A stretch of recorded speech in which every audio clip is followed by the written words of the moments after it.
অত্যন্ত দুঃখ ও বেদনার সঙ্গে বলতে হচ্ছে, আমাদের প্রিয় বাবা মা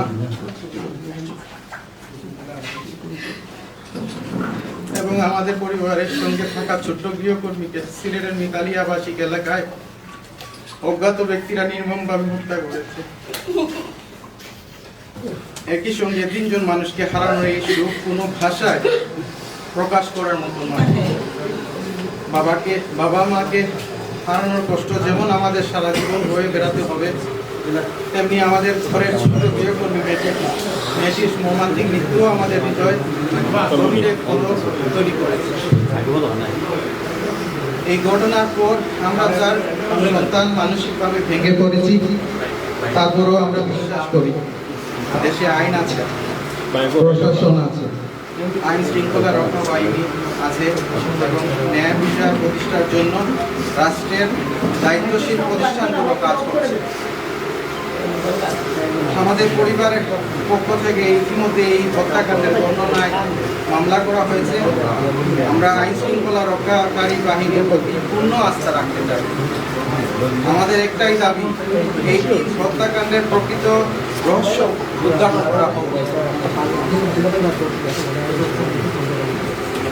যারা এই নির্মম হত্যাকাণ্ডের সঙ্গে জড়িত, তদন্তের মাধ্যমে তাদের প্রত্যেককে শনাক্ত করে দ্রুত গ্রেফতার করা হবে।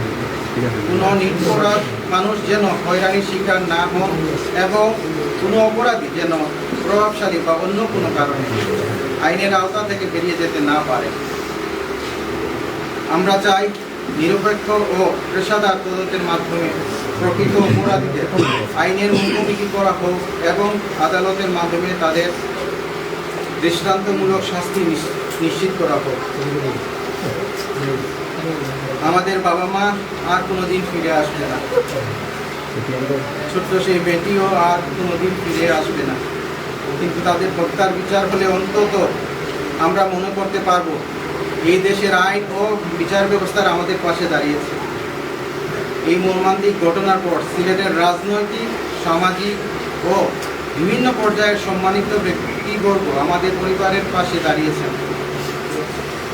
মন্ত্রী, প্রতিনিধি, প্রশাসনের কর্মকর্তা, আইন শৃঙ্খলা রক্ষাকারী বাহিনীর সদস্য, আত্মীয় স্বজন, বন্ধুবান্ধব, সাংবাদিক এবং সর্বস্তরের মানুষ আমাদের সঙ্গে দেখা করেছেন, ফোন করেছেন, সমবেদনা জানিয়েছেন এবং আমাদের সাহস দিয়েছেন।